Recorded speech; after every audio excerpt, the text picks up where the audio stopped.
స్వామియే శరణమయ్యప్ప. Hello everyone, ఈ రోజు నుంచి మన ఛానల్లో ఎవ్రీ 2 ఫ్రైడేస్కి ఒకసారి ఒక అండర్ పర్ఫార్మింగ్ స్టాక్ గురించి కంప్లీట్ అనాలిసిస్ చేసి మీ ముందుకు తీసుకొస్తున్నాం. ఈరోజు మన సిరీస్లో ఫస్ట్ స్టాక్ పటేల్ ఇంజనీరింగ్. ఈ వీడియో చేయడానికి మేము almost 140 hours Patel engineering previous con calls, investor presentations అన్నీ స్టడీ చేసి ఈ వీడియో మీ ముందుకు తీసుకొస్తున్నాం. ఇన్ కేస్ ఈ వీడియో వాచ్ చేస్తున్న టైంలో ఏ పాయింట్ ఆఫ్ టైంలో అయినా మీకు ఇన్ఫర్మేషన్ వాల్యుబుల్గా అనిపిస్తే లైక్ చేసి సబ్స్క్రైబ్ చేయండి అండ్ ఈ video me friends and family మెంబర్స్కి షేర్ చేయండి. సో లేట్ లేకుండా వీడియో స్టార్ట్ చేసేద్దాం. ఇంజనీరింగ్ కంపెనీ 1949లో అర్జున్ పటేల్ గారి చేత ముంబైలో ఎస్టాబ్లిష్ అయింది. ఇది ఒక ఈపీసీ కంపెనీ. ఈపీసీ కంపెనీ అంటే ఏంటనుకుంటున్నారా? ఈపీసీ కంపెనీ అంటే ఇంజనీరింగ్, ప్రొక్యూర్మెంట్ అండ్ కన్స్ట్రక్షన్. అంటే ఇప్పుడు ఫర్ ఎగ్జాంపుల్ మనం ఏదైనా బిల్డింగ్ కట్టాలి అనుకుంటే డిజైన్ దగ్గర నుంచి ఆ ఎక్విప్మెంట్స్ ప్రొక్యూర్ చేసుకోవటం అండ్ కన్స్ట్రక్షన్ పార్ట్ మొత్తం వీళ్ళే చూసుకుంటారనమాట. వీళ్ళ బిజినెస్ చూసుకుంటే మేజర్ సెగ్మెంట్స్ వచ్చేసరికి hydro power construction, tunnelling and irrigation. Minor segments వచ్చేసరికి roads and others. And hydro power సెగ్మెంట్లో వాటర్ ఫ్లో అవడానికి టనల్స్ని యూజ్ చేస్తారు కదా, ఈ టనలింగ్ వర్క్ కూడా వీళ్ళు చేస్తారనమాట. ఇంకా టనల్స్ విషయానికి వస్తే వీళ్ళు ఇన్ఫ్రాలో కానివ్వండి, లేదంటే రైల్వేస్లో కానివ్వండి, ఇంకా కొండల్లో ట్రాన్స్పోర్టేషన్స్ కూడా టనల్స్ బిల్డ్ చేస్తూ ఉంటారు. అండ్ ఇరిగేషన్ విషయానికి వస్తే ఇప్పుడు వాటర్ అనేది రిజర్వాయర్స్ నుంచి, డ్యామ్స్ నుంచి ఫార్మింగ్కి అండ్ పబ్లిక్కి సప్లై చేయడానికి కెనాల్స్ని, టనల్స్ని బిల్డ్ చేస్తారనమాట వీళ్ళు. So majority of the business అనేది వాళ్ళకి 3 సెగ్మెంట్స్ నుంచి వచ్చింది. మైనర్ సెగ్మెంట్స్ చూసుకుంటే రోడ్స్ అండ్ ఇన్ఫ్రా, ఇవి వాళ్ళ బిజినెస్ సెగ్మెంట్స్. అండ్ రెవెన్యూ విషయానికి వస్తే majority of the portion 60% hydro నుంచి, 20% ఇరిగేషన్ నుంచి అండ్ 10% టనలింగ్ నుంచి అండ్ అదర్స్ 10% కంట్రిబ్యూట్ చేస్తాయి. ఇప్పుడు వీళ్ళ ఫండమెంటల్స్ ఎలా ఉన్నాయో చూద్దాం. మీరు స్క్రీన్ మీద చూస్తున్నట్లయితే Patel engineering present 4500 to market క్యాప్లో ట్రేడ్ అవుతుంది. అండ్ ప్రైస్ టు ఎర్నింగ్స్ చూసుకుంటే 16.5గా ఉంటే ఇండస్ట్రీ ప్రైస్ టు ఎర్నింగ్స్ 23.2 ఉంది. అంటే చాలా లో వాల్యుయేషన్లో ట్రేడ్ అవుతుంది. అండ్ ఇక్కడ ప్రైస్ టు బుక్ వాల్యూ చూసుకుంటే 1.23 ఉంది. వీళ్ళ ప్రెజెంట్ కరెంట్ ప్రైస్ 53.3 ఉంది అండ్ వీళ్ళ బుక్ వాల్యూ 43.2 ఉంది. అంటే ఆల్మోస్ట్ ప్రైస్ అనేది కరెంట్ ప్రైస్ బుక్ వాల్యూ కంటే ఓన్లీ 20% అబౌవ్ ట్రేడ్ అవుతుంది. అండ్ ఇక్కడ వీళ్ళ డెప్ట్ టు ఈక్విటీ చూసుకుంటే 0.40 ఉంది. డెప్ట్ వచ్చేసి 1455 crores ఉంది. డెప్ట్ టు ఈక్విటీ వైజ్ చూసుకుంటే అంత ఎక్కువేం లేదు. ఇక్కడ వీళ్ళ ప్రైస్ టు సేల్స్ చూసుకుంటే 0.96 ఉంది. అంటే వీళ్ళు ఇప్పుడు ఎంతైతే మార్కెట్ క్యాప్లు ఉందో 4502 crores ఉంది కదా మార్కెట్ క్యాప్లో, దానికంటే ఎక్కువ సేల్సే చేస్తున్నారు. మీరు overall price to sales wise చూసుకున్నా సరే, లేదంటే బుక్ వాల్యూ వైజ్ చూసుకున్నా, లేదు ప్రైస్ టు ఎర్నింగ్స్ వైజ్ చూసుకున్నా స్టాక్ అయితే చాలా లో వాల్యుయేషన్స్లో ట్రేడ్ అవుతుంది ఫండమెంటల్స్ వైజ్. అండ్ ఇక్కడ ప్లెజ్డ్ పర్సంటేజ్ చూసుకుంటే 88.7 ఉంది. అంటే ప్రమోటర్స్ ఆల్మోస్ట్ వాళ్ళకున్న హోల్డింగ్స్లో 88% ప్లెజ్ చేసేసారు, వాళ్ళు తీసుకున్న డెప్ట్కి అయితే ఏంటి, లోన్స్కి. అండ్ ఇక్కడ కంటాంజెంట్ లయబిలిటీస్ చూసుకుంటే 2872 ఉన్నాయి. అంటే ఈ డెప్ట్ 1455 crores ఉంది, ఈ కంటాంజెంట్ లయబిలిటీస్ 2800 crores ఉంది. ఈ రెండు సేమా లేదంటే డిఫరెంటా అంటే, ఇప్పుడు కంటాంజెంట్ లయబిలిటీస్ అంటే ఫర్ ఎగ్జాంపుల్ ఇది ఫర్దర్గా వచ్చింది కాన్సెప్ట్, దాని తర్వాత మీకు క్లియర్గా అర్థమవుతుంది. జస్ట్ ఒక బ్రీఫ్ ఇస్తాను. సో జనరల్గా వీళ్ళు షూరిటీ కోసం బ్యాంక్ దగ్గర నుంచి బ్యాంక్ గ్యారంటీస్, కార్పొరేట్ గ్యారంటీస్ తీసుకుంటారు కొన్ని అసెట్స్ పెట్టి వీళ్ళవి. సో ఆ లయబిలిటీస్ని ఈ కాంటాంజెంట్ లయబిలిటీస్ అంటారనమాట. సో డెప్ట్ అనేది డిఫరెంట్, ఈ కాంటాంజెంట్ లయబిలిటీస్ డిఫరెంట్. డెప్ట్ అనేది వీళ్ళు బ్యాంక్ దగ్గర నుంచి డైరెక్ట్ అమౌంట్ తీసుకుంటారు. అమౌంట్ తీసుకుని వీళ్ళ వర్కింగ్ క్యాపిటల్కి కానివ్వండి, లేదంటే వేరే వాళ్ళకి రీపేమెంట్ చేయడానికి కానీ యూస్ చేసుకుంటారు. సో అది డిఫరెంట్, ఇది డిఫరెంట్. అండ్ ఇక్కడ క్యాష్ అండ్ చూసుకుంటే ప్రజెంట్ 339 crores ఉన్నాయి. ఇప్పుడు వీళ్ళ ప్రైస్ టు ఎర్నింగ్స్ చార్ట్ చూద్దాం. ఇక్కడ మీరు స్క్రీన్ మీద చూస్తున్నట్లయితే ఆల్మోస్ట్ 2019 టైంలో వీళ్ళ ఎర్నింగ్ పర్ షేర్ అనేది కంటిన్యూస్గా డ్రాప్ అవుతూ వస్తూ 2020కి almost negative earning per share produce చేయడం మొదలుపెట్టారు. సో అది స్టాక్ ఆల్మోస్ట్ లీస్ట్కి రీచ్ అయిన టైం అనమాట. సో అక్కడ నుంచి మళ్ళీ 2021 ఫిబ్రవరి దాకా కూడా ఆల్మోస్ట్ నెగిటివ్లోనే -4 రూపీస్లో ఎర్నింగ్ పర్ షేర్ ప్రొడ్యూస్ చేసిన తర్వాత అక్కడ నుంచి కంటిన్యూస్గా ఇంప్రూవ్ అవుతూ వాళ్ళు మళ్ళీ ఎర్నింగ్ పర్ షేర్ పాజిటివ్లో ప్రొడ్యూస్ చేయడం స్టార్ట్ అయింది. అక్కడ నుంచి కంటిన్యూస్గా మనం ఇక్కడ చూస్తే కంటిన్యూస్గా ఎర్నింగ్ పర్ షేర్ గ్రో అవుతూ ప్రైస్ టు ఎర్నింగ్స్ కూడా లెవెల్స్లోనే ఉంటుంది. సో ఇక్కడ మీరు చూసుకున్నట్లయితే ఫిబ్రవరి నుంచి వీళ్ళ ఎర్నింగ్ పర్ షేర్ పెరుగుతున్నప్పటికీ ప్రైస్లో మూమెంట్ అదే లేదు. స్టాక్ అనేది కన్సాలిడేషన్లో ఉంది, అందుకని పీఈ చాలా లోకి వచ్చేసింది. ఆల్మోస్ట్ ఇప్పుడు 15.8లో ట్రేడ్ అవుతుంది. ప్రైస్ అనేది మూమెంట్ లేక ఆల్మోస్ట్ కన్సాలిడేషన్లో ఉండటం వల్ల. ఇప్పుడు వాళ్ళ పీర్ కంపారిజన్ ఎలా ఉందో చూద్దాం. ఇక్కడ మీరు స్క్రీన్ మీద చూసినట్లయితే సో ఇవన్నీ వాళ్ళ కాంపిటీటర్స్ అనమాట. So more or less similar works చేస్తూ ఉంటారు.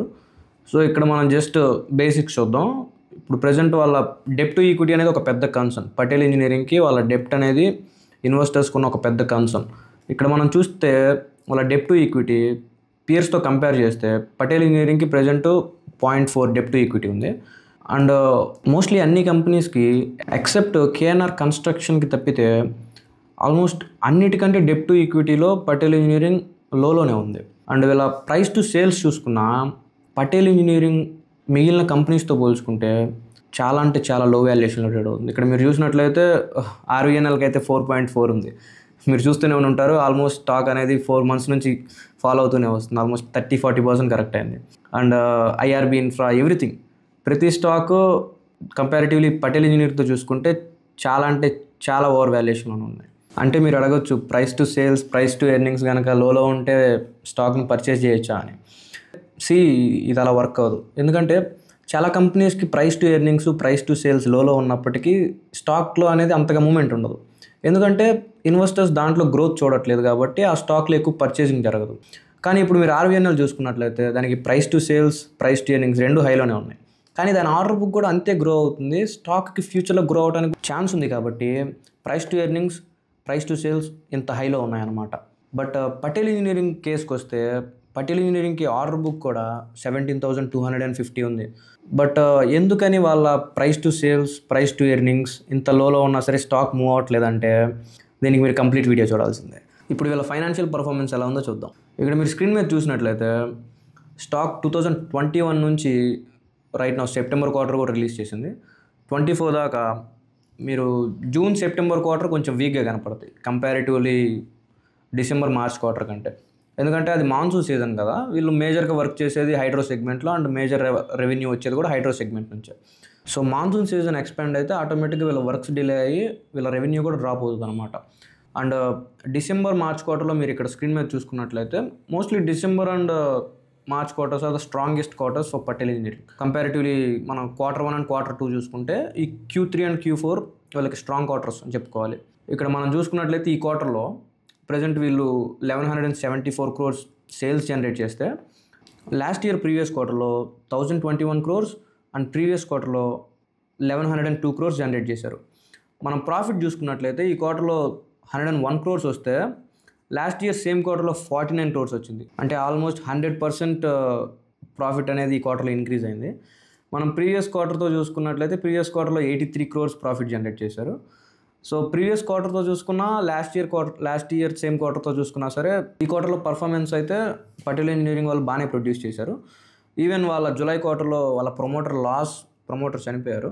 సో ప్రమోటర్ లాస్ జరిగినా సరే వాళ్ళు మంచి రిజల్ట్సే పోస్ట్ చేశారు. అంటే మనం దాన్ని బట్టి మేనేజ్మెంట్ అట్లీస్ట్ అంత డిసప్పాయింట్గా అయితే పర్ఫార్మెన్స్ చేయట్లేదనే చెప్పుకోవాలి. ఇప్పుడు వీళ్ళ ఇయర్ ఆన్ ఇయర్ పర్ఫార్మెన్స్ చూద్దాం. మనం ఇక్కడ స్క్రీన్ మీద చూసినట్లయితే 2013 నుంచి 2021 దాకా రెవెన్యూ గ్రోత్లో కానీ ప్రాఫిట్స్లో కానీ ఒక స్టెబిలిటీ లేదు, గ్రో అవ్వట్లేదు. ఫాలో అవుతున్నాయి, ఒక సీజన్లో ఫాలో అయితే, ఒక ఇయర్లో ఫాలో అయితే, ఒక ఇయర్లో గ్రో అవుతున్నాయి, ఒక స్టెబిలిటీ అనేది. కానీ ఇక్కడ 2022లో చూస్తే 2022 నుంచి ఇప్పుడు 2024 దాకా రెవెన్యూస్ కంటిన్యూస్గా గ్రో అవుతున్నాయి. అండ్ ఇక్కడ మీరు ప్రాఫిట్స్ కూడా చూసుకుంటే ఎవ్రీ ఇయర్ మంచి ప్రాఫిట్స్ అనేది ప్రొడ్యూస్ చేస్తున్నారు. అండ్ ఇక్కడ మన సేల్స్ గ్రోత్ చూసుకుంటే 2022లో అయితే 70% సేల్స్ గ్రోత్ ప్రొడ్యూస్ చేస్తే లాస్ట్ 2 years నుంచి 15% సేల్స్ గ్రోత్ ప్రొడ్యూస్ చేస్తున్నారు. సో ఇక్కడ బ్యాలెన్స్ షీట్ చూసినట్లయితే మీరు స్క్రీన్ మీద 2013లో 3,475 crores ఉన్న డెప్ట్ కంటిన్యూస్గా పెరిగి 2016 నాటికి 5,395 crores పీక్కి రీచ్ అయింది. అండ్ ఇప్పుడు చూసుకున్నట్లయితే మీరు డెప్ట్ 455 crores వచ్చింది. అంటే ఆల్మోస్ట్ 5,000 crores నుంచి 1,500 crores రెడ్యూస్ అయింది. అండ్ రిజర్వ్స్ కూడా మీరు చూసుకున్నట్లయితే కంటిన్యూస్గా పెరిగి ఇప్పుడు ఆల్ టైమ్ హై 3,566 crores వచ్చింది. అసలు ఏం జరిగింది, ఇంత హై డెప్ట్కి ఎలా వెళ్ళారు అండ్ ఇప్పుడు ఇంత డెప్ట్కి ఎలా రిడ్యూస్ చేసుకున్నారంటే మనం ఆల్రెడీ స్క్రీన్ మీద ఇందాక మీరు చూసినట్లే ఆల్మోస్ట్ లాస్ట్ 3 years నుంచి వీళ్ళు కంటిన్యూస్గా మంచి ప్రాఫిట్ జనరేట్ చేస్తున్నారు, మంచి రెవెన్యూస్ కూడా జనరేట్ చేస్తున్నారు. అండ్ దీని గురించి కొన్ని ఫర్దర్ కాన్సెప్ట్స్ కూడా ఎక్స్ప్లెయిన్ చేయాలి. వన్స్ ఇవి ఎక్స్ప్లెయిన్ చేసిన తర్వాత మీకు క్లియర్గా అర్థం అవుతుంది. సో యాజ్ ఆఫ్ నౌ అయితే వీళ్ళు బారోయింగ్స్ అనేవి ఎలా తగ్గించుకున్నారంటే మోస్ట్లీ రైట్స్ ఇష్యూ నుంచి కానివ్వండి, లేదంటే QIP నుంచి కానివ్వండి, ఇంకా లేదంటే వీళ్ళకి కొన్ని ల్యాండ్స్ ఉన్నాయి, ఆ ల్యాండ్స్ సెల్ చేయడం వల్ల కానివ్వండి, సో కొంత వీళ్ళ రెవెన్యూ నుంచి కానివ్వండి. సో ఓవరాల్గా అయితే ప్రజెంట్ వీటన్నిటి ద్వారా 5,300 crores నుంచి 1,455 crores రెడ్యూస్ చేసుకున్నారు. ఇక్కడ మనం వీళ్ళ క్యాష్ ఫ్లోస్ చూసుకున్నట్లయితే present profit from operations almost last 3 years నుంచి మనం చూసుకున్నట్లయితే ఇక్కడ 276 crores నుంచి ఇప్పుడు highest profit from operations generate చేస్తున్నారు. ఆల్మోస్ట్ 1,817 crores వెళ్ళింది.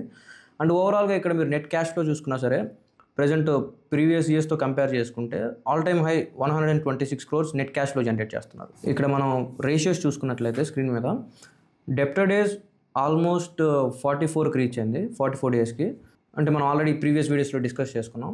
డెప్టర్ డేస్ అంటే ఇప్పుడు వీళ్ళు పటేల్ ఇంజనీరింగ్ వాళ్ళు వీళ్ళ క్లయింట్స్కి వర్క్స్ చేస్తారు కదా, ఆ వర్క్స్కి వీళ్ళు ఎన్ని డేస్లో వీళ్ళు చేసిన వర్క్స్కి పేమెంట్ రిసీవ్ చేసుకుంటున్నారని చెప్పి ఒక మెట్రికే డెప్టర్ డేస్. అంటే పటేల్ ఇంజనీరింగ్ వాళ్ళు 44 daysలో వీళ్ళు చేసిన వర్క్స్కి వాళ్ళ క్లయింట్ దగ్గర నుంచి అమౌంట్ రిసీవ్ చేసుకుంటున్నారు. అండ్ ఇక్కడ inventory days and days payable లేదు. క్యాష్ కన్వర్షన్ సైకిల్ తీసుకుంటే 44 days ఉంది. అండ్ వర్కింగ్ క్యాపిటల్ డేస్ చూసుకుంటే 225 ఉంది. 225 అంటే ఎక్కువే కంపారిటివ్లీ, బట్ 225 days ఎందుకు ఎక్కువ ఉంది అంటే వీళ్ళకి కొన్ని ల్యాండ్స్ ఉన్నాయి అండ్ ఆర్బిట్రేషన్ అవార్డ్స్ కూడా సెటిల్ అవ్వడానికి కొంచెం ఎక్కువ డేస్ పడుతుంది. సో ఈ రెండింటిని రిమూవ్ చేసి చూస్తే ఓవరాల్ వర్కింగ్ క్యాపిటల్ డేస్ ఇవి రిమూవ్ చేసి చూస్తే 112 days ఉంటాయి. ఈ ఆర్బిట్రేషన్ అవార్డ్స్ గురించి నెక్స్ట్ ఫర్దర్గా డీటెయిల్గా ఎక్స్ప్లెయిన్ చేస్తాను. సో అప్పుడు మీకు ఒక క్లియర్ ఐడియా వస్తుంది. సో యాజ్ ఆఫ్ నౌ అయితే present overall working capital days 225 days ఉంటే సో ఈ arbitration awards and land parcels తీసేస్తే 112 days ఉంటాయి. సో ఇక్కడ మన షేర్ హోల్డింగ్ ప్యాటర్న్ స్క్రీన్ మీద చూసుకున్నట్లయితే ప్రమోటర్స్ 2017లో 24.7% హోల్డ్ చేస్తుంటే 2019కి వచ్చేసరికి 19%కి వచ్చేసారు. సో ఆల్మోస్ట్ ఈ 3 yearsలో 5% సెల్ చేశారు. సో మీరు యాక్చువల్గా ఇందాక పైన పీ రేషియో డిస్కస్ చేసేటప్పుడు చూసుకుంటే ఇది ఎగ్జాక్ట్ టైం వాళ్ళ ఎర్నింగ్ పర్ షేర్ అనేది నెగిటివ్లో ట్రేడ్ అవుతుంది. అప్పుడే వాళ్ళు నెగిటివ్ రిపోర్ట్స్ ప్రొడ్యూస్ చేస్తున్నారు. సో వాళ్ళు ఆ టైంలో వాళ్ళ స్టేక్ అంతా సెల్ చేసి ఎగ్జాక్ట్గా మళ్ళీ 2020 టైంలో ఎప్పుడైతే పిక్ అవ్వబోతుందో ఆ టైంలో షేర్ ప్రైస్ అనేది 6 rupeesకి ఫాల్ అయింది. సో ఆ టైంలో వాళ్ళు మళ్ళీ 61%కి ఇంక్రీజ్ చేసుకున్నారు వాళ్ళ స్టేక్. సో మళ్ళీ 2021లో చూసుకున్నట్లయితే అక్కడ నుంచి మళ్ళీ కంటిన్యూస్గా సెల్ చేసుకుంటూ ఇప్పుడు సెప్టెంబర్ క్వార్టర్ నాటికి 36% హోల్డ్ చేస్తున్నారు. అండ్ ఎఫ్ఐఎస్లో చూసుకుంటే ఇక్కడ మీరు మేజర్ హోల్డింగ్స్ ఏం లేవు అండ్ డిఐఎస్లో కూడా మేజర్ హోల్డింగ్స్ ఏం లేవు. ప్రెసెంట్ ఒక బ్యాంక్ ఆఫ్ బరోడానే 1.1% హోల్డ్ చేస్తుంది అండ్ రిమైనింగ్ ఎవరు హోల్డ్ చేయట్లేదు. అండ్ పబ్లిక్ పర్సంటేజ్ ఇక్కడ మనం క్లియర్గా చూడవచ్చు. పబ్లిక్ పర్సంటేజ్ ఆల్మోస్ట్ 2017 నుంచి 59,000 ఉన్న పబ్లిక్ ఇప్పుడు 2024 సెప్టెంబర్ క్వార్టర్ నాటికి 4,32,445కి ఇంక్రీజ్ అయ్యారు. అంటే ప్రయత్నమైన రిటైల్ పార్టిసిపేషన్ ఇన్వాల్వ్ అయింది ఇందులో. సో దీని గురించి మనం క్లియర్గా ఎక్స్ప్లెయిన్ చేసుకుందాం. జస్ట్ ఇంకొక కపుల్ ఆఫ్ మినిట్స్ మీకు క్లారిటీ వచ్చేసింది. సో ఇవి వీళ్ళ fundamentals and financial performance details. So ఇప్పుడు అసలు ఇండియాలో పవర్ జనరేషన్ అండ్ కన్జంప్షన్ ఎలా ఉందో చూద్దాం. ఇండియాలో as of August 450 gigawatts of కెపాసిటీలో 250 gigawatts జనరేట్ చేస్తున్నాం. ఇందులో 54% ఫాజిల్ ఫ్యూయల్ ఎనర్జీస్ నుంచి 46% నాన్ ఫాజిల్ ఫ్యూయల్ ఎనర్జీస్ నుంచి జనరేట్ చేస్తున్నాం. అసలు ఫాజిల్ ఫ్యూయల్ ఎనర్జీస్ అంటే ఇప్పుడు కోల్, గ్యాస్ అండ్ ఆయిల్ నుంచి జనరేట్ చేసే ఎనర్జీ అనమాట. And non fossil fuel energies అంటే రెన్యూవబుల్ ఎనర్జీస్ లైక్ సోలార్ కానివ్వండి, విండ్ కానివ్వండి, హైడ్రో పవర్ నుంచి జనరేట్ చేసే ఎనర్జీ. ఇది 2030 నాటికి 500 gigawatts ఆఫ్ కెపాసిటీకి రీచ్ అవబోతుంది. సో ఈ సెగ్మెంట్లో వర్క్ చేసే ప్రతి కంపెనీకి, రెన్యూవబుల్ ఎనర్జీస్ కంపెనీస్కి అండ్ వాటి యాంక్లరీ బిజినెస్ ఏదైతే ఉంటుందో ఆ కంపెనీస్ అన్నిటికీ ఇది ఒక పెద్ద ఆపర్చునిటీ. అండ్ మీరు ఓవరాల్గా చూసుకున్నా సరే ఈ పవర్ సెక్టర్ కమింగ్ ఇయర్స్లో ఒక మంచి సెక్టర్ ఇన్వెస్ట్ చేసుకోవడానికి.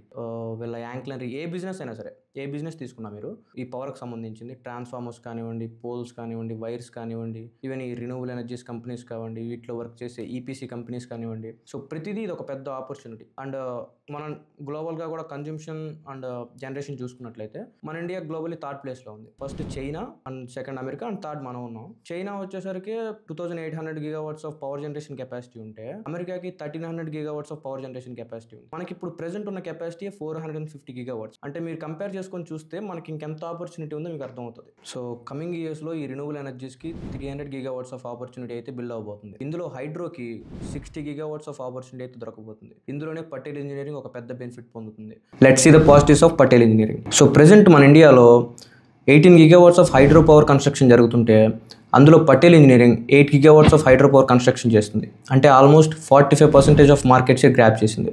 సో ఇందాక మనం ఆల్రెడీ డిస్కస్ చేసుకున్నాం కదా, ఫ్యూచర్లో 60 gigawatts ఆఫ్ ఆపర్చునిటీ రాబోతుందని 2030 కల్లా. సో ఈ ఆపర్చునిటీ పటేల్ ఇంజనీరింగ్ ఒక బిగ్ బెనిఫిట్. ఎందుకంటే పటేల్ ఇంజనీరింగ్కి majority of the revenue 60% hydro power construction నుంచే వస్తుంది. సో ఇది వీళ్ళకి ఒక బిగ్ పాజిటివ్ అనే చెప్పుకోవచ్చు. ఇండియన్ గవర్నమెంట్ ఇన్ఫ్రా పుష్ ఒక పెద్ద ఆపర్చునిటీ అని చెప్పుకోవాలి. ఇందులో మేజర్గా ఇన్ఫ్రాకి 11 lakh crores and Jal Jeevan మిషన్కి 70,000 crores అండ్ ప్రధానమంత్రి కృషి సించాయ్ యోజన పథకం కింద 93,000 crores పటేల్ ఇంజనీరింగ్కి ఒక పెద్ద ఆపర్చునిటీ. ఎందుకంటే 20% ఆఫ్ ద రెవెన్యూ పటేల్ ఇంజనీరింగ్కి ఇరిగేషన్ సెగ్మెంట్ నుంచే వస్తుంది. సో ఈ జల్ జీవన్ మిషన్ అండ్ ప్రధానమంత్రి కృషి సించాయ్ యోజన పథకాల కింద పటేల్ ఇంజనీరింగ్ చాలా ఆర్డర్స్ విన్ అవబోతుంది. అండ్ టనల్స్లో 272 kilometers of tunnels almost 1 lakh crores opportunity రాబోతుంది. పటేల్ ఇంజనీరింగ్ రెవెన్యూలో ఈ టనల్స్ 10% కాంట్రిబ్యూట్ చేస్తాయి. సో ఇది కూడా పటేల్ ఇంజనీరింగ్కి ఒక పెద్ద opportunity. So in coming years ఈ స్కీమ్స్ వల్ల పటేల్ ఇంజనీరింగ్కి ఒక పెద్ద పాజిటివ్ అని చెప్పుకోవాలి. పటేల్ ఇంజనీరింగ్ క్రెడిట్ రేటింగ్ అంతకుముందు BBB+గా ఉండేది, ఇప్పుడు A- వచ్చింది. దీనివల్ల పటేల్ ఇంజనీరింగ్కి బెనిఫిట్ ఏంటి అంటే పటేల్ ఇంజనీరింగ్ ఆల్రెడీ డెప్ట్ తీసుకుంది కదా బ్యాంక్స్ దగ్గర. సో దాని ఇంట్రెస్ట్ రేట్ 9 to 10% ఉంది. అండ్ వీళ్ళు క్లయింట్స్ దగ్గర కూడా అడ్వాన్స్ తీసుకుంటారు అన్నమాట వీళ్ళు చేసే వర్క్కి ముందుగానే. సో దాని ఇంట్రెస్ట్ 8 to 9% ఉంది. సో ఎప్పుడైతే వీళ్ళ క్రెడిట్ రేటింగ్ ఇంప్రూవ్ అవుతుందో వీళ్ళు వాళ్ళ బ్యాంక్స్కి ఇంటిమేట్ చేస్తారు. వన్స్ ఇంటిమేట్ చేసిన తర్వాత బ్యాంక్స్ అనేది చూసి మళ్ళీ వాళ్ళ ఇంట్రెస్ట్ రేట్ని తగ్గిస్తాయి. దీనివల్ల ఏమవుతుంది, వాళ్ళ ఓవరాల్ ఇంట్రెస్ట్ రేట్ తగ్గినప్పుడు వాళ్ళ ఓవరాల్ ప్రాఫిట్ పెరుగుతుంది కదా. అండ్ క్రెడిట్ రేటింగ్స్ ఇంప్రూవ్ అవుతున్నాయంటే కంపెనీ పర్ఫార్మెన్స్ కూడా ఇంప్రూవ్ అవుతుందనే కదా. సో ఓవరాల్గా చూసుకుంటే పటేల్ ఇంజనీరింగ్కి క్రెడిట్ రేటింగ్ ఇంప్రూవ్ అవడం కూడా ఒక పెద్ద పాజిటివ్ అనే చెప్పుకోవాలి. రీసెంట్గా జరిగిన కాన్కాల్లో పటేల్ ఇంజనీరింగ్ మేనేజ్మెంట్ వాళ్ళ ఆర్డర్ బుక్ కమింగ్ 1 yearలో 10,000 నుంచి 12,000 crores ఇంప్రూవ్ అవుతుందని, అంటే ప్రెసెంట్ వాళ్ళ ఆర్డర్ బుక్ 17,250 crores ఉంటే కమింగ్ ఇయర్స్లో సో అది 25,000 crores రీచ్ అవుతుందని గైడెన్స్ ఇచ్చారు. అండ్ వాళ్ళు ఆల్రెడీ 10,000 crores బిడ్డింగ్ చేశారని, కమింగ్ ఇయర్స్లో 40,000 crores బిడ్డింగ్ రాబోతుందని అది కూడా వాళ్ళు ప్లాన్ చేసుకున్నారని గైడెన్స్ ఇచ్చారు. So in case in coming 1 yearలో వాళ్ళు 10,000 నుంచి 12,000 crores ఆర్డర్ బుక్ కనుక ఇంప్రూవ్ చేసుకోగలిగితే పటేల్ ఇంజనీరింగ్కి ఇది కూడా వన్ ఆఫ్ ద పాజిటివ్ అనే చెప్పుకోవాలి. ఇప్పుడు ఒక ఇంపార్టెంట్ టాపిక్ గురించి డిస్కస్ చేద్దాం, కొంచెం శ్రద్ధగా వినండి. సో మనం ఇందాక ఆల్రెడీ డిస్కస్ చేసుకున్నాం కదా, పటేల్ ఇంజనీరింగ్ అనేది క్లయింట్స్ లైక్ NHPC కానీ SJVN కానీ వీళ్ళ దగ్గర నుంచి ఆర్డర్స్ విన్ అవుతుంది. సో ఎప్పుడైతే పటేల్ ఇంజనీరింగ్ వీళ్ళ దగ్గర నుంచి ఆర్డర్ విన్ అవుతుందో వీళ్ళు ఏం చేయాలంటే పటేల్ ఇంజనీరింగ్ వాళ్ళు వాళ్ళ క్లయింట్కి వీళ్ళు కరెక్ట్ టైంలో వర్క్ డిలే చేయకుండా కంప్లీట్ చేస్తామని ఒక బ్యాంక్ గ్యారంటీని వీళ్ళకి ప్రొవైడ్ చేయాలి. సో ఫర్ ఎగ్జాంపుల్ ఇప్పుడు పటేల్ ఇంజనీరింగ్ ఏదైనా ఆర్డర్ గెలిచింది అనుకోండి. సో పటేల్ ఇంజనీరింగ్ ఏం చేసిద్ది, ఒక 100 crores rupees of worth bank గ్యారంటీని వీళ్ళ అసెట్స్ని పటేల్ ఇంజనీరింగ్ వాళ్ళ అసెట్స్ని బ్యాంక్లో పెట్టి ఆ 100 crores బ్యాంక్ గ్యారంటీని తీసుకెళ్ళి NHPCకి ఇచ్చిద్ది.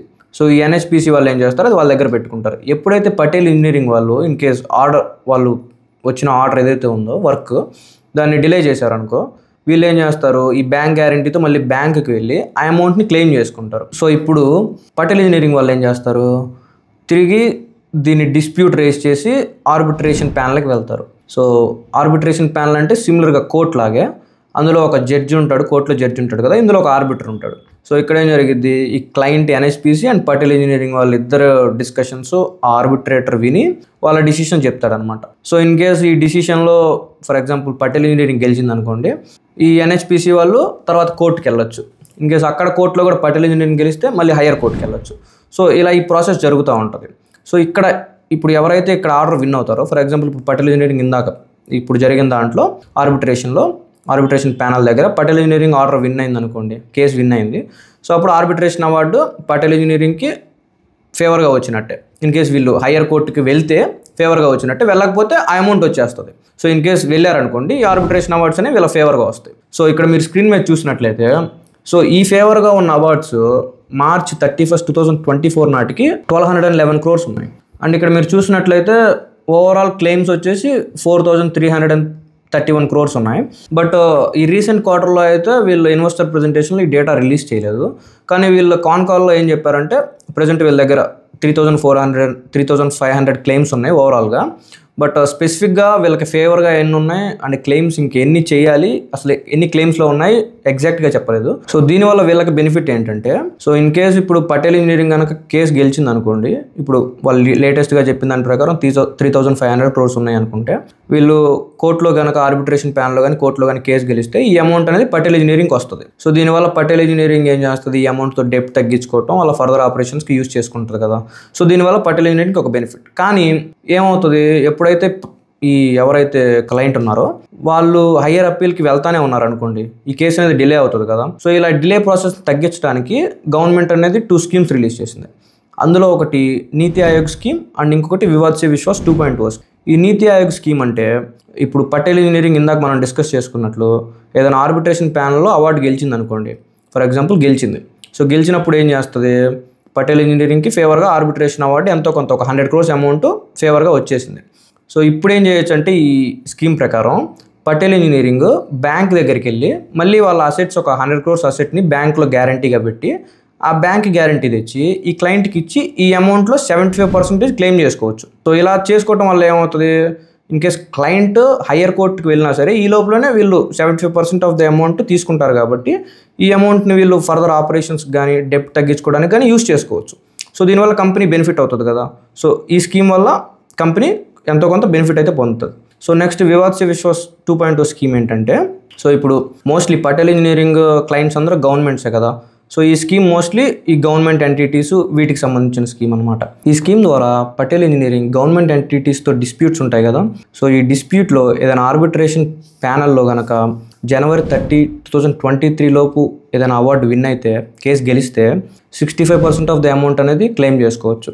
లేదు ఏదైనా కోర్టులో కనుక April 30, 2023 లోపు విన్ అయితే 85% ఆఫ్ ద అవార్డ్ క్లెయిమ్ చేసుకోవచ్చు. సో ఈ రెండు స్కీమ్స్ వల్ల పటేల్ ఇంజనీరింగ్ త్వరగా వాళ్ళ డిస్ప్యూట్స్ రిజాల్వ్ చేసుకొని వాళ్ళకి వచ్చే ఆ క్యాష్తో వాళ్ళ డెప్ట్ తగ్గించుకొని ఫర్దర్గా డెప్ట్ మీద డిపెండ్ అయ్యే పని లేకుండా వాళ్ళ ఆపరేషన్స్ కంటిన్యూ చేస్తుంది. దీనివల్ల వాళ్ళ డెప్ట్ తగ్గటం వల్ల వాళ్ళు పే చేసే ఇంట్రెస్ట్ తగ్గి వాళ్ళ ఓవరాల్ నెట్ ప్రాఫిట్ ఇంక్రీజ్ అవుతుంది. పటేల్ ఇంజనీరింగ్ రీసెంట్ కాన్కాల్లో ఈ స్కీమ్స్ వల్ల ఎవ్రీ ఇయర్ 150 crores నుంచి 200 crores వాళ్ళకి అవార్డ్స్ రిసీవ్ చేసుకుంటారని కామెంట్ చేసింది. సో ఈ గవర్నమెంట్ స్కీమ్స్ పటేల్ ఇంజనీరింగ్కి ఒక పెద్ద పాజిటివ్ అనే చెప్పుకోవాలి. నెగిటివ్స్ డిస్కస్ చేసుకునే ముందు అసలు కంపెనీ 700 levels నుంచి 6 rupees ఎందుకు పడింది, అసలు ఆ టైంలో ఏం జరిగింది ఒకసారి డిస్కస్ చేసుకుందాం. జనరల్గా హైడ్రో పవర్ జనరేషన్ చేయాలి అంటే ముందుగానే క్లయింట్ ల్యాండ్ అక్విజిషన్ చేసి అండ్ ఎన్విరాన్మెంటల్ క్లియరెన్స్ కంప్లీట్ చేసి సబ్ కాంట్రాక్ట్కి ఇవ్వాలి.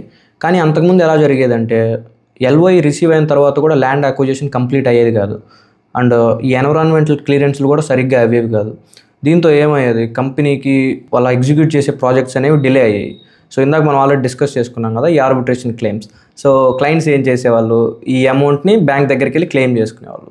సో దాంతో పటేల్ ఇంజనీరింగ్ అసెట్స్ అన్నీ బ్యాంక్ దగ్గర ఉండిపోయాయి. సో దీనివల్ల వాళ్ళు ఏమయ్యేది, ఫర్దర్ క్యాపిటల్ కావాలి, ఫర్దర్ ప్రాజెక్ట్స్ చేయాలి అంటే తిరిగి మళ్ళీ డెప్ట్ తీసుకోవాల్సి వచ్చేది. సో దీనివల్ల ఏమైంది, వాళ్ళు డెప్ట్ అనే ఒక సైకిల్లో పడిపోయారు. అండ్ దీనికి తోడు వాళ్ళు ఇప్పుడు ఈ సెగ్మెంట్స్, ఇప్పుడు ఏదైతే ఈ సెగ్మెంట్స్లో ఉన్నారో ఈ సెగ్మెంట్స్ కాకుండా వాళ్ళు పవర్ జనరేషన్ సెగ్మెంట్లోకి కూడా ఎంటర్ అయ్యారు. దానికి మళ్ళీ ల్యాండ్ అక్వైర్ చేయటం, సో దానికి మళ్ళీ వాళ్ళకి some amount of capital requirement ఉండటం, మళ్ళీ డెప్ట్ మీద డిపెండ్ అవడంతో ఒక కంప్లీట్ ఈ సైకిల్లో ఇరకపోయారు. సో దీనివల్ల వాళ్ళ ఇంట్రెస్ట్, వాళ్ళు పే చేస్తున్న ఇంట్రెస్ట్ పెరిగిపోయి వాళ్ళ ఓవరాల్ నెట్ ప్రాఫిట్ తగ్గిపోవడంతో షేర్ అనేది కంటిన్యూస్గా డ్రాప్ అవుతూ వచ్చింది. అండ్ దీనికి తోడు ప్రమోటర్స్ కూడా కాన్ఫిడెన్స్ లేనట్టు వాళ్ళ స్టేక్ తగ్గించుకుంటూ రావడంతో షేర్ ప్రైస్ అనేది 6 rupeesకి వచ్చింది. సో ప్రజెంట్ ఇవి ఇప్పుడు ఎలా ఉన్నాయంటే, ప్రజెంట్ అయితే పటేల్ ఇంజనీరింగ్ మేనేజ్మెంట్ ఏం చెప్తుందంటే వన్స్ వాళ్ళకి ఆర్డర్ రిసీవ్ అయ్యే లోపే 90% of the land acquisition and environmental clearance కూడా కంప్లీట్ అవుతుందని, అండ్ ఈవెన్ వాళ్ళకి ప్రాజెక్ట్ చేయడానికి 4 to 5 years రెగ్యులర్ టైం ఏదైతే ఉందో అదే టైంలో వాళ్ళ రీసెంట్ ప్రాజెక్ట్ సుభాన్శ్రీ కూడా 4 to 5 years లోపే కంప్లీట్ చేశారని, వాళ్ళకి ప్రెజెంట్ ఈ land acquisitions and environmental clearance వల్ల ఎఫెక్ట్ పడట్లేదని కామెంట్ చేసింది. Negatives of Patel engineering. Patel engineering promoters 90% of their holdings pledge చేశారు. ఎప్పుడైనా ప్రమోటర్ ప్లెడ్జింగ్ అనేది ఒక నెగిటివ్గానే చెప్పుకోవాలి. సో ఇందాక మనం ఈ డిలేయింగ్ ఇష్యూస్ గురించి మాట్లాడుకున్నాం కదా, ఈ ఎన్విరాన్మెంటల్ క్లియరెన్స్ కానివ్వండి, ల్యాండ్ అక్విజిషన్స్ కానివ్వండి, ఇన్ కేస్ ఫ్యూచర్లో వీటి వల్ల ఏదైనా పటేల్ ఇంజనీరింగ్కి ప్రాబ్లం వస్తే ఆటోమేటిక్గా వాళ్ళ ప్రాజెక్ట్స్ డిలే అవుతాయి, మళ్ళీ తిరిగి వాళ్ళ పేమెంట్స్ క్లయింట్స్ దగ్గర నుంచి డిలే అవుతాయి. సో ఇది ఒక నెగిటివ్గానే చెప్పుకోవాలి. వీటన్నిటికంటే పెద్ద నెగిటివ్ ప్రమోటర్ సెల్లింగ్. మీరు ఇక్కడ స్క్రీన్ మీద చూస్తున్నట్లయితే ప్రమోటర్స్ 2017లో షేర్ ఎప్పుడైతే డ్రాప్ అవుతుందో 24% నుంచి 19%కి సెల్ చేసి మళ్ళీ 2020లో 61%కి ఇంక్రీజ్ చేసుకున్నారు. సో ఓకే 61%కి ఇంక్రీజ్ చేసుకున్నారు, బట్ వాళ్ళకి బిజినెస్ మీద కన్విక్షన్ ఉండి వాళ్ళ కంపెనీ మీద కన్విక్షన్ ఉంటే వాళ్ళ స్టేక్ అంతే హోల్డ్ చేయాలి కదా. కానీ మీరు చూస్తున్నట్లయితే అక్కడ నుంచి షేర్ ప్రైస్ ఎప్పుడైతే పెరగడం స్టార్ట్ అయిందో కంటిన్యూస్గా సెల్ చేస్తూ 39%కి తెచ్చారు. అండ్ ఇదంతా ఒకటైతే లాస్ట్ ఇయర్ Q4 మార్చ్ క్వార్టర్లో Q4 FY23లో మేనేజ్మెంట్ని మీరు ఇంకా ఫర్దర్గా స్టేక్ సెల్ చేస్తారా అని అడిగితే 39% ఉన్నప్పుడు వాళ్ళు ఇంకా మేము సెల్ చేయమని చెప్పారు. బట్ కానీ ఇక్కడ మీరు జూన్ క్వార్టర్లో మొన్న Q1 FY25లో చూస్తే వాళ్ళు మళ్ళీ 3% సెల్ చేశారు.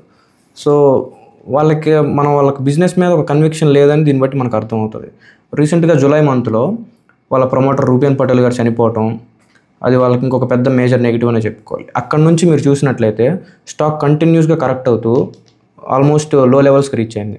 సో ఈ ప్రమోటర్ లాస్ అయితే కానివ్వండి, వాళ్ళ ప్రమోటర్ సెల్లింగ్ అయితే కానివ్వండి, సో ఓవరాల్గా ఈ మేనేజ్మెంట్ వైజ్ చూసుకుంటే మాత్రం కంపెనీకి ఒక బిగ్ నెగిటివ్ అనే చెప్పుకోవాలి. ఎందుకంటే బిజినెస్ ఎలాగైనా ఉండనివ్వండి, ఒకసారి మేనేజ్మెంట్ కనుక బాగుంటే బిజినెస్ ఫ్యూచర్లో ఆటోమేటిక్గా గ్రో అవుతుంది. కానీ మేనేజ్మెంట్కి కన్విక్షన్ లేకపోతే పెద్ద నెగిటివ్ అనే చెప్పుకోవాలి. అండ్ ఇక్కడ మీరు స్క్రీన్ మీద చూస్తే ఇందాక మనం ఆల్రెడీ డిస్కస్ చేసుకున్నాం, మెజారిటీ FIS హోల్డింగ్స్ లేదు, మెజారిటీ DIS హోల్డింగ్స్ లేదు. DIS కూడా ఓన్లీ బ్యాంక్ ఆఫ్ బరోడా అని 1% హోల్డ్ చేస్తున్నారు. అండ్ రీసెంట్ క్వార్టర్లో అయితే one of the ace investor Vijay Kedia గారు కూడా ఎగ్జిట్ అయిపోయారు ఆఫ్టర్ ప్రమోటర్ లాస్. సో ఓవరాల్గా షేర్ హోల్డింగ్ ప్యాటర్న్ వైజ్ చూసుకున్నట్లయితే రిటైల్ పార్టిసిపేషన్ విపరీతంగా పెరిగింది. మనం ఈ క్వార్టర్లో కూడా చూసుకున్న సెప్టెంబర్ క్వార్టర్లో కూడా almost 1 lakh retail participation increase అయింది. So overall share holding pattern wise చూసుకుంటే మాత్రం ఇది చాలా పెద్ద బిగ్ నెగిటివ్. టైమ్ ట్రావెల్ అదేనండి టెక్నికల్ అనాలిసిస్. ఇక్కడ మీరు స్క్రీన్ మీద చూస్తున్నట్లయితే స్టాక్ 2007లో 700 లెవెల్స్లో ట్రేడ్ అవుతూ అక్కడ నుంచి కంటిన్యూస్గా లోయర్ లోస్ ఫామ్ చేసుకుంటూ 2020లో 6 రూపీస్కి వచ్చింది. సో ఇక్కడ మీరు చూస్తున్నట్లయితే కంటిన్యూస్గా ఆ ట్రెండ్ లైన్ ఛానల్ ఏదైతే ఉందో అక్కడ సపోర్ట్ తీసుకుంటూ అక్కడ నుంచి మళ్ళీ అప్వర్డ్ డైరెక్షన్లో మూవ్ అవుతా trend line channel resistance face చేసి మళ్ళీ అక్కడ నుంచి ఫాలో అవుతూ వచ్చింది. సో ఈ సైకిల్లో అనేది మూవ్ అవుతూ వచ్చింది. కానీ ఇక్కడ 2020లో చూసుకుంటే ఒక్కసారిగా అక్కడ బయింగ్ స్టార్ట్ అయ్యి హైయర్ హై స్టార్ట్ చేసింది. సో మళ్ళీ ఇక్కడ జాన్ 2020లో చూసుకున్నట్లయితే మీరు 19 రూపీస్కి వచ్చింది. సో ఎగ్జాక్ట్లీ ఈ 6 రూపీస్ ఈ లెవెల్లోనే ప్రమోటర్స్ స్టేక్ ఇంక్రీజ్ చేసుకున్నారు. అండ్ ఇక్కడ నుంచి మళ్ళీ ఫాలో అవుతా వచ్చి మళ్ళీ 7 రూపీస్ దగ్గర ట్రేడ్ అవుతుంది. సో ఇక్కడ మీరు కంటిన్యూస్గా చూస్తే ఆల్మోస్ట్ ఇక్కడ 2019 నుంచి 2020 దాకా ఈ 2 years ఇక్కడే కన్సాలిడేషన్లోనే ఉంది. మీరు ప్రీవియస్లీ ఎక్కడ చూసుకున్నా ఈ కన్సాలిడేషన్ ఇంకెక్కడ కనపడదు. సో ఈ కన్సాలిడేషన్లోనే బయింగ్ అంతా స్టార్ట్ అయిందనమాట. మీరు ఇక్కడ 2021 జూలైలో చూస్తే హ్యూజ్ వాల్యూమ్. ఇప్పుడు దాకా పటేల్ ఇంజనీరింగ్లో ఎప్పుడు అంత వాల్యూమ్ రికార్డ్ అవ్వలేదు, బట్ ఇక్కడ మీరు అంత వాల్యూమ్ చూడొచ్చు. సో వన్స్ ఈ వాల్యూమ్ బిల్డ్ అయిన తర్వాత మీరు ఇక్కడ చూస్తే ప్రీవియస్గా ఫామ్ చేసిన జాన్ 2020లో ఫామ్ చేసిన హై ఏదైతే ఉందో ఆ హైని ఈ వాల్యూమ్తో బ్రేక్ చేసేసింది. బ్రేక్ చేసేసి ఆ జోన్లో మళ్ళీ సపోర్ట్ తీసుకొని పైకి పుష్ అయింది.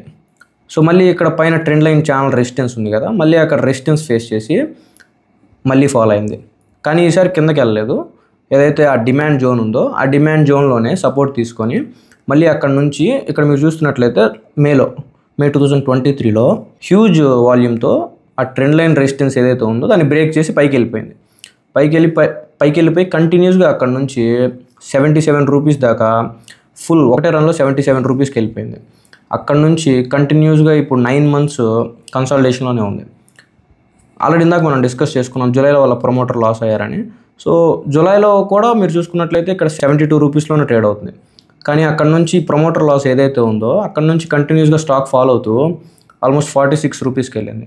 కానీ రీసెంట్గా వాళ్ళ క్వార్టర్లీ రిజల్ట్స్ బాగా రిలీజ్ చేయడం వల్ల మళ్ళీ నార్మల్గా మనం చూసుకుంటే ఎప్పుడైనా మేనేజ్మెంట్లో వాళ్ళ ప్రమోటర్స్ లాస్ ఇలాంటి మేజర్ ఇన్సిడెంట్స్ జరిగినప్పుడు ఆటోమేటిక్గా ఇన్వెస్టర్స్లో ఒక కాన్ఫిడెన్స్ అనేది దెబ్బతింటుంది. సో దెబ్బతిన్నప్పుడు సెల్లింగ్ అనేది స్టార్ట్ అవుతుంది. మళ్ళీ మేనేజ్మెంట్ ఎవరు వస్తారు, ఎందుకంటే వాళ్ళ వైఫ్కి ఎక్స్పీరియన్స్ లేదు. సో ఫర్దర్గా కంపెనీ డిసిషన్స్ ఎలా తీసుకుంటారు, అసలు ఫ్యూచర్ ఎలా ఉంటుంది కంపెనీకి, సెక్టార్కి ఎంత గ్రోత్ ఉన్నా సరే మేనేజ్మెంట్ బాగాలేకపోతే ఆబ్వియస్గా కంపెనీ అనేది డిఫాల్ట్ అవుతుంది కదా. సో ఈ కన్సర్న్స్ వల్ల ఇన్వెస్టర్స్ ఏం చేశారు, కంటిన్యూస్గా సెల్ చేసి 46 రూపీస్కి తీసుకొచ్చారు. సో మళ్ళీ అక్కడ నుంచి మన క్వార్టర్ రిజల్ట్స్ బాగా రావటం వల్ల మళ్ళీ స్టాక్ అనేది ఇక్కడ మీరు చూసినట్లయితే ఇక్కడ ఈ 9 months జోన్ ఏదైతే ఉందో ఈ 50 రూపీస్, ఈ 50 రూపీస్కి అబోనే క్లోజ్ అయింది monthly closing. So monthly closing అనేది మనకు చాలా ఇంపార్టెంట్. మనకు దాన్ని బట్టి ఏం అర్థం అవుతుంది, ఈవెన్ లైక్ మనం చూసుకుంటే ఆల్మోస్ట్ couple of months నుంచి FIs విపరీతమైన సెల్లింగ్ చేస్తున్నారు. ఆల్మోస్ట్ 1.5 lakhs crores సెల్లింగ్ జరిగింది. DIs బై చేస్తున్నప్పటికీ కొంత ప్యానిక్ అయితే ఉంది మార్కెట్లో. ఈవెన్ నిఫ్టీ ఫాలో అవుతుంది, small cap mid cap 15% follow అయినాయి, మిగిలిన ఇండెక్స్లు కూడా 10% ఫాలో అయినాయి. కానీ ఈ ఫాల్లో కూడా ఈ స్టాక్ అనేది వాళ్ళకి జోన్ ఏదైతే ఉందో ఆ 50 రూపీస్ దగ్గర దాని అబోనే క్లోజ్ అయింది. సో దాన్ని బట్టి మనకి బయర్స్ ఇంకా యాక్టివ్గానే ఉన్నారని అర్థం అవుతుంది. సో ఈవెన్ మన వాళ్ళ క్వార్టర్ రిజల్ట్స్ కూడా బాగా ప్రొడ్యూస్ చేయడం వల్ల స్టాక్ ఇప్పుడు ఈ మంత్లో కొంచెం బాగా పర్ఫామ్ చేసి 3% గ్రో అయింది. సో ప్రెజెంట్ అయితే స్టాక్లో మూమెంటం అయితే లేదు.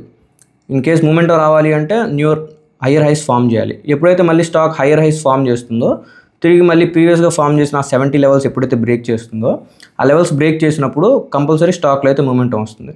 ప్రజెంట్ అయితే స్టాక్ ఇంకొన్ని మంత్స్ కన్సాలిడేషన్ జరిగిన తర్వాత 57 రూపీస్ ఎప్పుడైతే బ్రేక్ చేస్తుందో అప్పుడు ఒక కొత్త హై ఫామ్ చేసినట్టు కదా. సో అక్కడ నుంచి నేను బయింగ్ మూమెంటం వచ్చిందని అనుకుంటున్నాను. ఫైనల్గా కన్క్లూజన్ ఏంటంటే పటేల్ ఇంజనీరింగ్కి వాళ్ళ మేనేజ్మెంట్ ఒక పెద్ద మైనస్.